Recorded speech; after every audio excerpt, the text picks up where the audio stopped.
Well, for the second time within the week, St. Louis men's basketball lost, and they were number 23 in the country. This time it was against Dayton, 77 to 62. Apologize for looking down because I cannot memorize all this stuff. St. Louis is now 13 and 2 in the A10, 25 and 3 overall, while Dayton is 19 and 9 overall, 10 and 5 in the A10. And the biggest lead for St. Louis in this game was actually 1 point. And Dayton was even up as many as 25 points in this game. Dayton was up at halftime, 44 to 28. Both these teams, Dayton did score less, like 33 points, while St. Louis scored 34. But there's more to the game than that. That's why I'm going to go over the stats. There's no point in going over the last minute of the game. It's just not worth it. St. Louis shot 40% from the field on 55 attempts. Yeah, 40% on 55 attempts. 24% on threes, though, on 21 attempts. You got to make more threes, and some of those might have been really contested. Wide open, and you just missed them. Now, 81% on free throws is pretty good on 16 attempts. Not only 3 misses, 35 rebounds, 8 of those offensive, 10 assists, now 15 turnovers for the game is not exactly ideal. 5 steals, 2 blocks, 22 fouls. How many points off the bench? Keelan Thames had 24 points on 9 for 14 shooting, 1 for 2 on threes, and 5 for 7 on free throws. And he did have 7 rebounds as well. 1 point by Brady Dunlap, and Paul Otiano had 2. So 27 points off the bench, which I included 24 points from that one guy alone. And 3 double-digit scores. Literally combined for Robbie Avila had 10 points in this game for St. Louis, and he's like 12.6 on the year, between 12 and 13, but still not that big in terms of difference. And Dion Brown had 15 points, so it's 25 points right there, and plus 24, that's 49 points right there. And because of Keelan Thames, what I mentioned earlier, and one player scored 61 points. This game had Amari McCautry. He's like a double-digit scorer, but even if he got up to double digits, like 10 points, it would not have made a difference. And Quinn Jones did get shut down in this game. He is like between 9 and 10 points per game right now. Same thing goes for like Trey Green only played like 17 minutes in this game. He had like 1 foul, so I wonder if something happened to him. I don't know. Now, Dayton had 14 bench points, which was by Jordan Durkak, and he made half his shots from the field on 10 attempts and 2 for 2 on threes and 2 for 4 on free throws.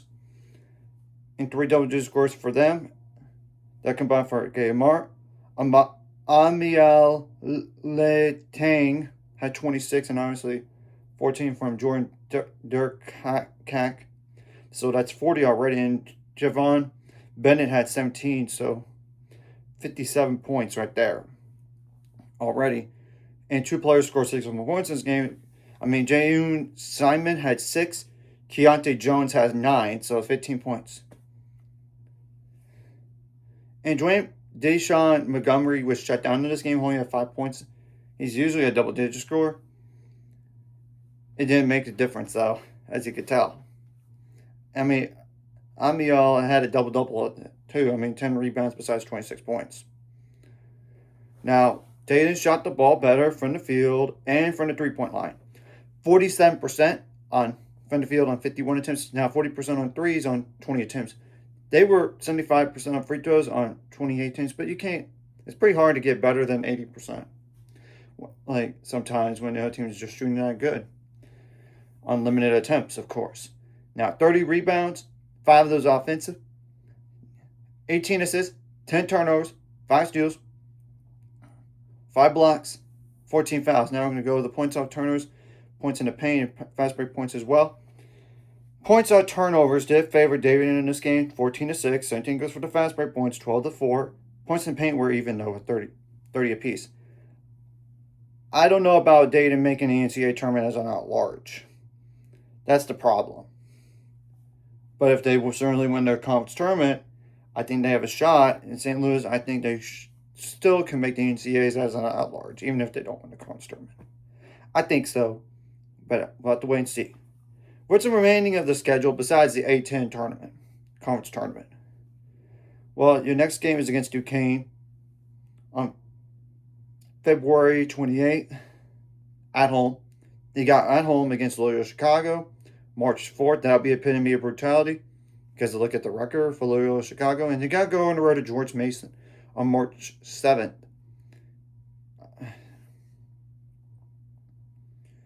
As for Dayton, what's the next 3 games besides the A10 conference tournament? You got to go on the road to George Washington on February 27th. March 3rd, you got to go on the road to Richmond. And then you got VCU